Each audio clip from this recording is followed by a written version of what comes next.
Muito bem, estamos no ar com o nosso tradicional boletim de fechamento do mercado, hoje, porém, sem a referência de Chicago.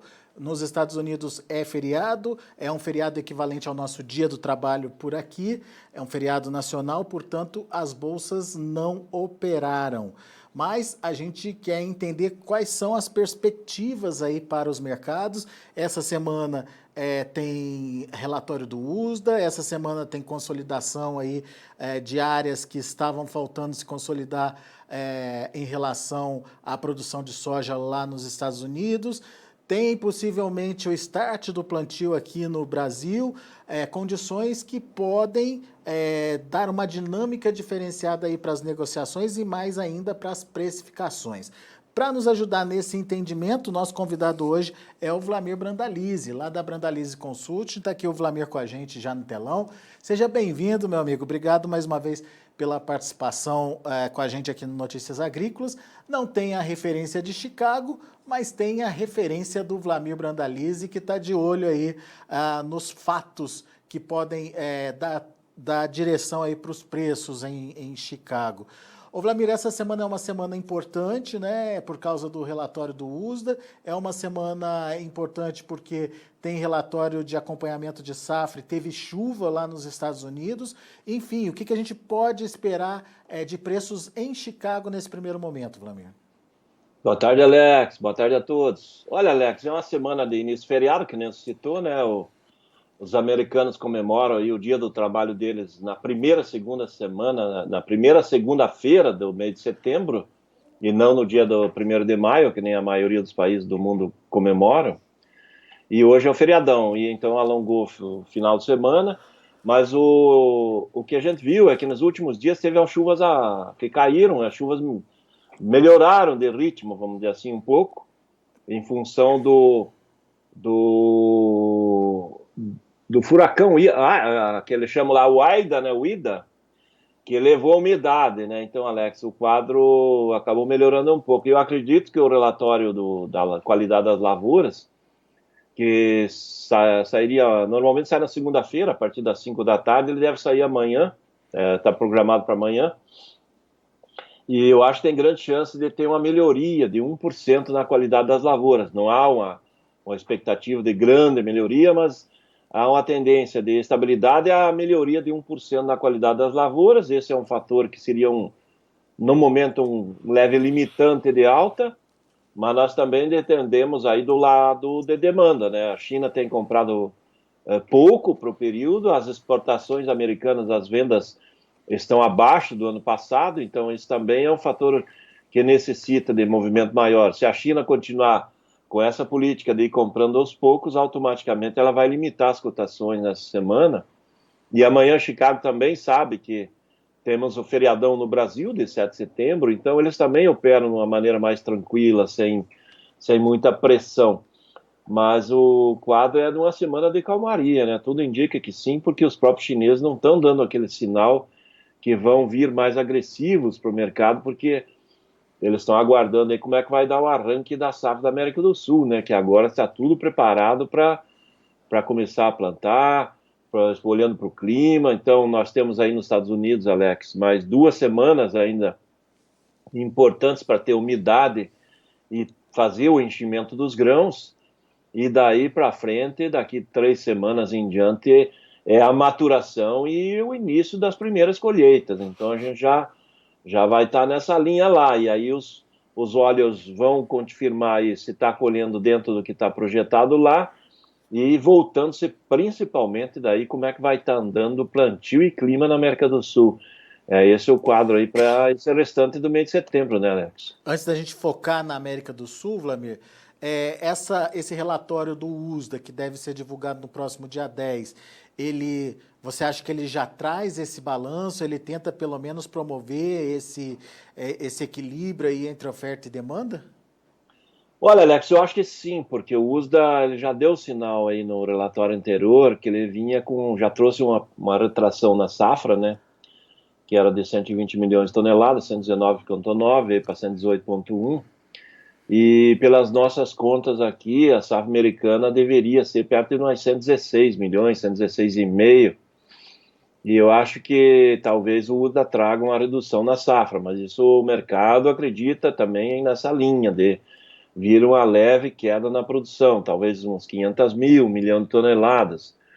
Então é uma expectativa nessa linha de reduzir a safra americana, que vai deixando mais ajustada a oferta e demanda, né, Alex? Então esse é um ponto. E E a, o e a relatório demanda, Vlamir? Alguma surpresa da demanda, não? da demanda, eu acho que não vai trazer nada novo agora nesse relatório, porque mesmo com as compras da China sendo tímidas, é provável que o USDA vá manter a importação chinesa perto das 100, 101 milhões. O mês passado trouxe 101 milhões de toneladas. Talvez ele acabe reduzindo essa estimativa de importação para 100 milhões e reduzindo a safra americana em 1 milhão, e daí um acaba anulando o outro, né? Você reduz o comprador e reduz o fornecedor. Então, aqui isso para o mercado seria um fator nulo, né? Daí não tem pressão para um lado para o outro, que um puxa para um lado, outro para o outro, mas a força é a mesma, né? Então Pois é. acaba perdendo influência. Mas é possível também, podemos, podemos ver a USA talvez reduzindo um pouquinho a expectativa de importação chinesa, devido ao ritmo lento que ela vem comprando nessa temporada, né? Muito bem. Bom, Vlamir, então tá. Então vamos falar de safra sul-americana, que está prestes a começar. O Paraguai, por exemplo, já começou. Você tem essa informação? No Paraguai as primeiras lavouras já foram plantadas aí já há quase 2 semanas. A semana passada o pessoal estava plantando, no começo o pessoal estava plantando no pó para aproveitar o maquinário, né, porque correndo com o plantio e aproveitar as chuvas que estão para chegar e já chegaram em alguns casos. Esses últimos dias houve chuvas já no Paraguai e há um indicativo que nessa semana novas chuvas e boas chuvas vão entrar ali no Paraguai. Então, o pessoal começando a correr com o plantio ali, Alex, e também muito otimista com essa nova safra ali, né? Porque a safra que passou eles sofreram muito com a seca, né, Alex? É, né? E esse otimismo significa o quê, Vlamir? Aumento de área, aumento de produção? Em princípio, o que a gente está sentindo ali com o pessoal que mexe com os insumos, né, que o Paraguai ele não tem uns dados estatísticos assim, como nos Estados Unidos, que o uso acompanha dia a dia, semanalmente, tem matéria, tem material, tem informação. O Paraguai é carente nessa linha, mas a gente acompanha com o pessoal da área de insumos, sementes, defensivos, fertilizantes, e esse último ano eles plantaram 3,6 milhões de hectares e agora uma expectativa de chegar a 4 milhões de hectares, os mais otimistas apostando até 4 milhões e 100 mil hectares. Então essa é a ideia da área que está começando a ser plantada e provavelmente vai ser plantada bem cedo esse ano, ou dentro do período deles, ideal, né, que é plantar cedo agora, no mês de setembro até o começo de outubro.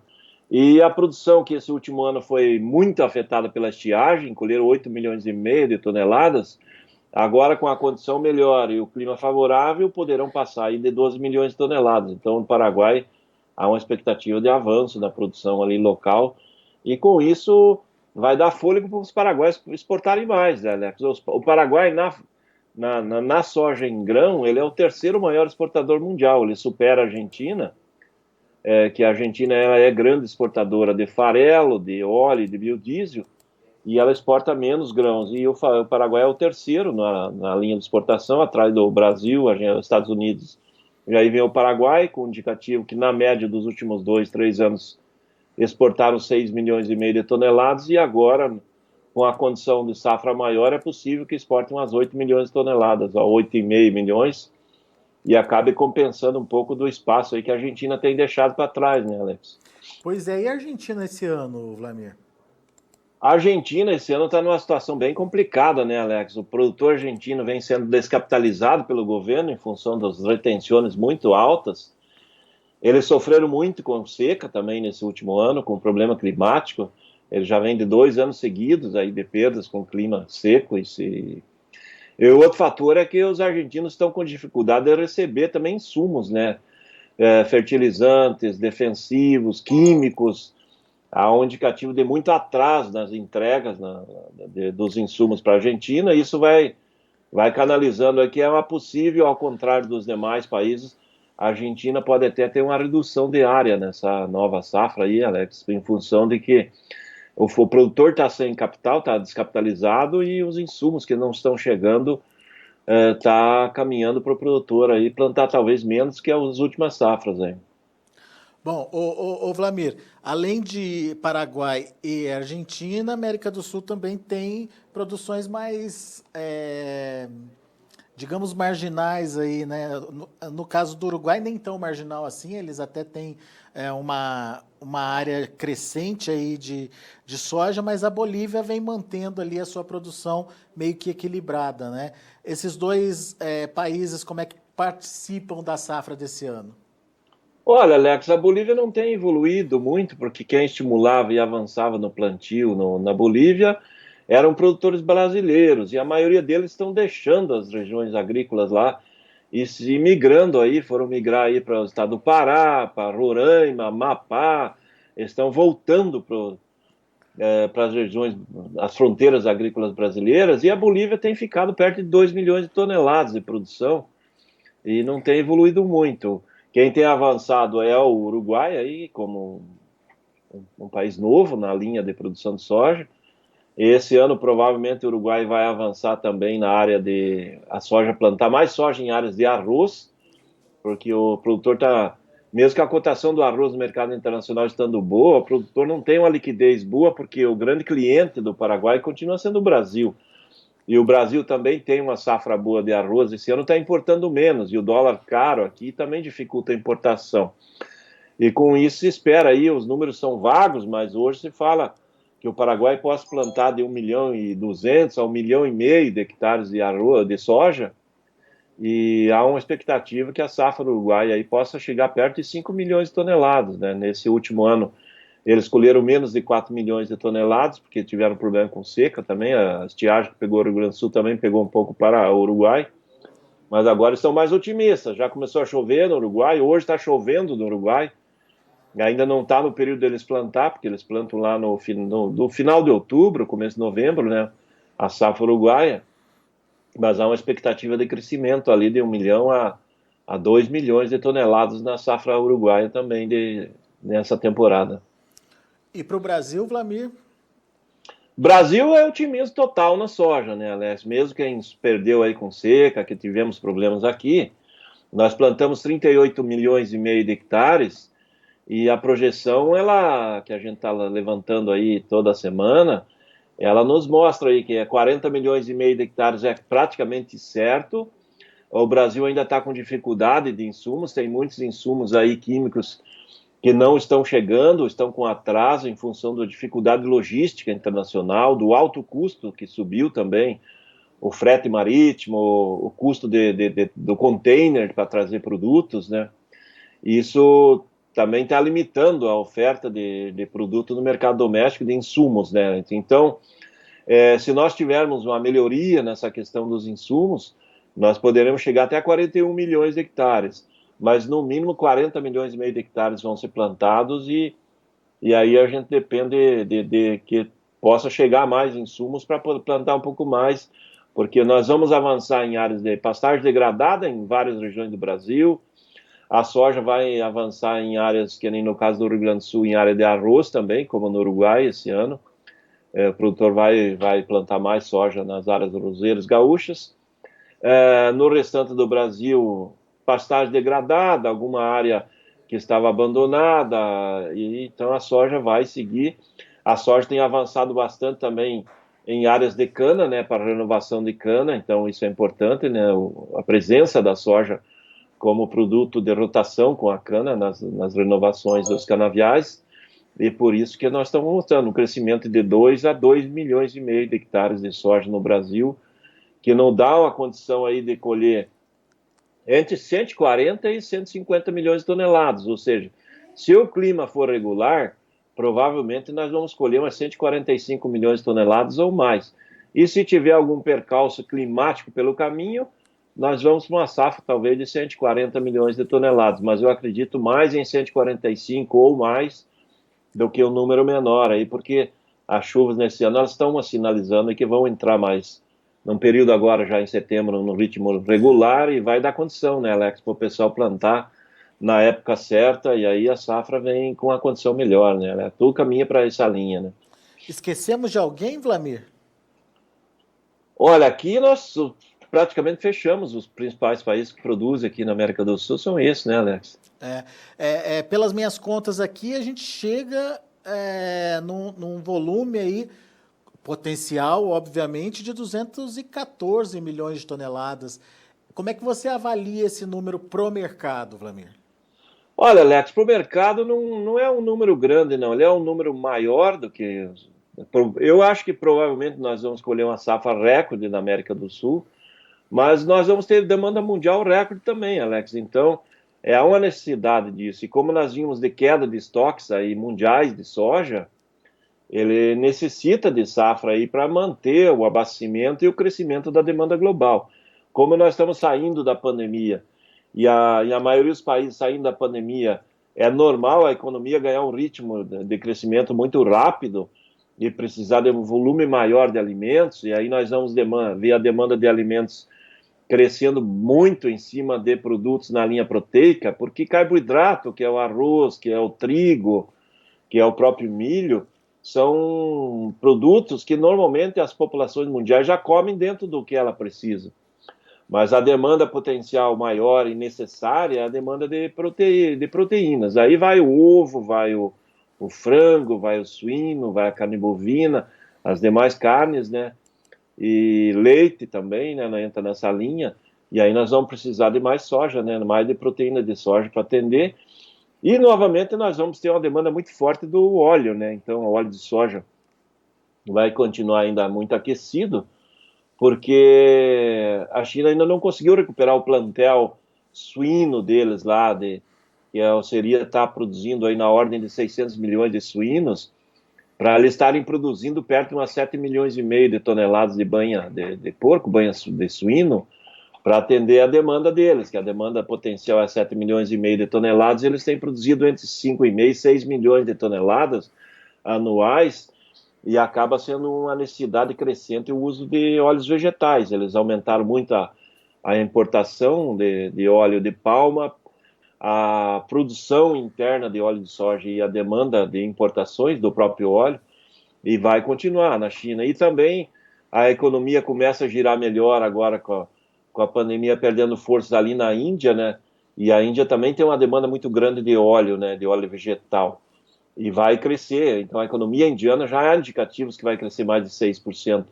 E isso acaba estimulando a demanda do óleo, né? E o óleo puxando, ele ajuda a soja, né, Alex? O óleo que tem dado força para a soja se manter firme no mercado de Chicago, né? Então, é uma boa notícia, é bom fator positivo que acaba compensando esse aumento da oferta aí que estamos esperando aqui da América do Sul, né, Alex? E quando você olha só para o Brasil, Vlamir, você acha que a gente está preparado para participar desses mercados paralelos também, do óleo e do farelo?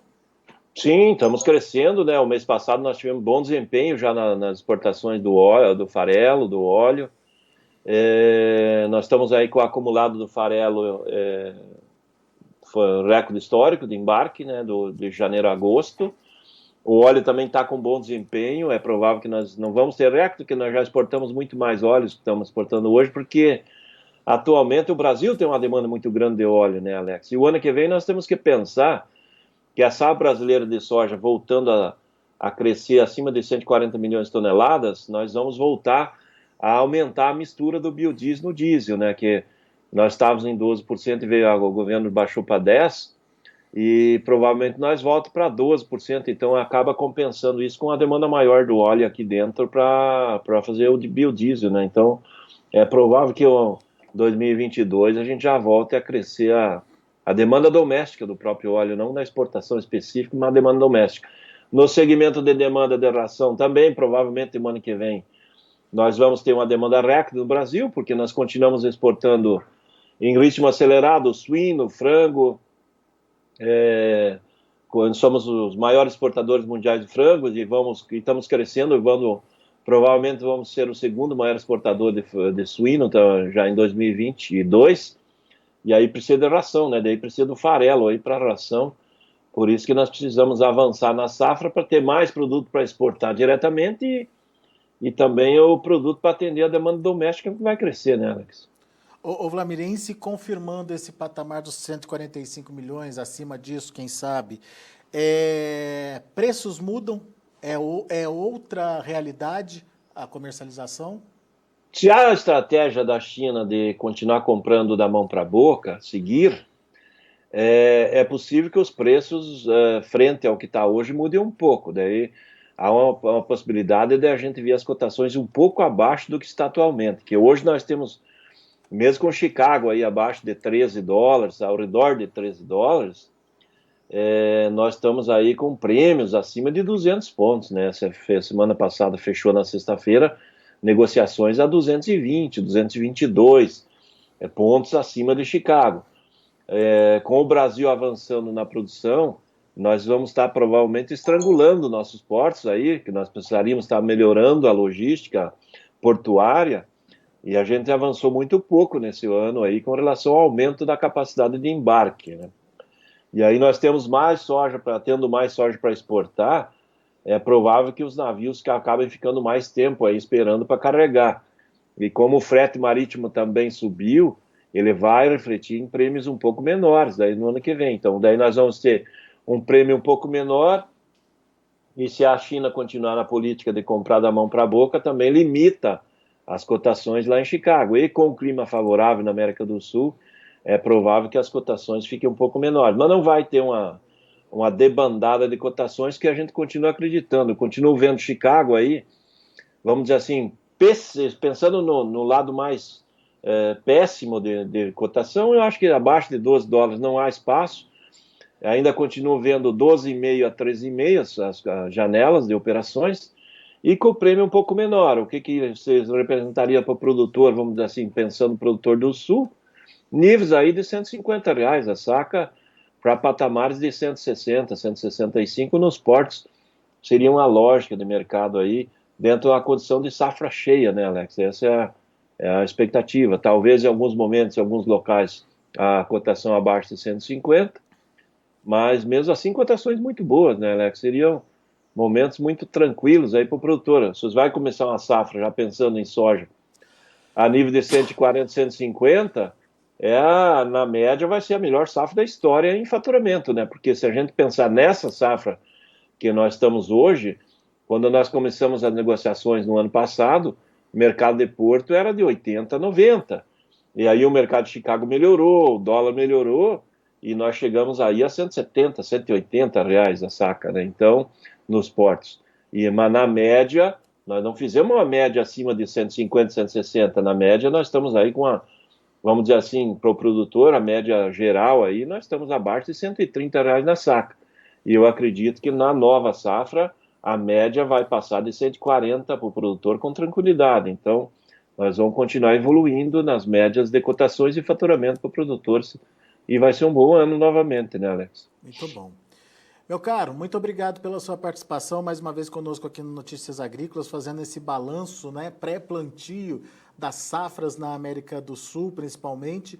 Brasil liderando mais uma vez, se destacando aí como um grande fornecedor de soja para o mundo, seguido aí do Paraguai, que vem também dentro dessa dinâmica de crescimento, tornando a soja um produto importante para a balança comercial daquele país, ao contrário dos argentinos, que têm lá os seus problemas, enfim, de taxação, de compra de insumos, que tem nos últimos anos diminuído a produção, a área de produção e, consequentemente, a produção também, ou pelo menos o potencial produtivo.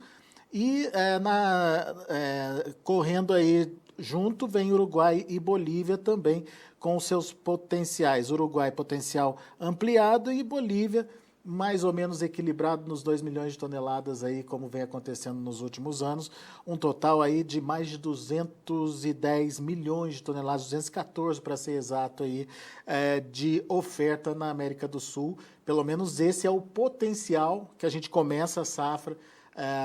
O plantio já começou no Paraguai, daqui a pouquinho é o Brasil, daqui a pouquinho a gente está vendo aí outros países também dando andamento aos seus plantios. Muito obrigado, viu, Vlamir? É isso aí, Alex. A América do Sul produzindo o maior volume da safra mundial sai daqui mesmo, da América do Sul, desse país que a gente comentou aí. É isso aí. 214 milhões de toneladas é soja para valer aí. Se você pensar que a safra mundial é perto de 380, né, 214, nós temos quase 60% da produção mundial. Né? É isso aí. Muito bom. Isso aí, Alex. Obrigado. Até outro dia. Um grande abraço aí e um bom 7 de setembro para você aí e para todos nós aí, para os brasileiros aí. Eu tô vendo que a sua bandeira já está. A nossa bandeira né? já está pronta, já está aqui. Amanhã nós vamos comemorar, que é o Dia do Brasileiro, Dia da Independência. E o Brasil precisa comemorar. E o nosso setor da soja mais ainda, né, Alex? Nós somos o maior do mundo e nós estamos aqui trabalhando para se manter no topo como sendo o maior do mundo. Né? É isso aí. Boa, Vlamir. Obrigado. Abraço para você. Até mais. Tá aí Vlamir Brandalize, da Brandalize Consult, aqui com a gente no Notícias Agrícolas, trazendo informações das safras. Hoje não teve informações de mercado, mas as tendências foram dadas, principalmente porque essa semana a gente tem aí dois fatores que podem mexer com o mercado. Mas o Vlamir acha que são fatores que não alteram muito os atuais patamares de preços e ele considerou uma semana talvez morna aí para as negociações. No caso, o acompanhamento de safras, que de hoje fica para amanhã, porque hoje é feriado lá nos Estados Unidos, e também o relatório de oferta e demanda que o USDA, o Departamento de Agricultura lá dos Estados Unidos, deve divulgar na próxima sexta-feira, dia 10. Então, a gente vai ficando por aqui. Eu agradeço muito a sua atenção, a sua audiência. Lembrando que logo mais, 5h30 da tarde, tem material especial no Campicidade de hoje. É isso aí, convidada especial. E a convidada é Roberta Miranda, a cantora Roberta Miranda, conversando com o pessoal do Conexão Campo e Cidade, trazendo um pouquinho da sua percepção do campo e principalmente estreitando essa relação entre o campo e a cidade. Roberta Miranda, que tem muito dessa imagem atrelada aos caminhoneiros, ao agronegócio, enfim, a Roberta Miranda aí vai, portanto, trazer um bate-papo bem legal junto aos nossos mestres do Campo e Cidade. Daqui a pouco, 5h30 da tarde, fique ligado. Se inscreva em nossas mídias sociais. No Facebook, Notícias Agrícolas. No Instagram, @Notícias Agrícolas. E em nosso Twitter, @Norteagri. E para não perder nenhum vídeo, não se esqueça de nos acompanhar no YouTube e na Twitch, Notícias Agrícolas Oficial.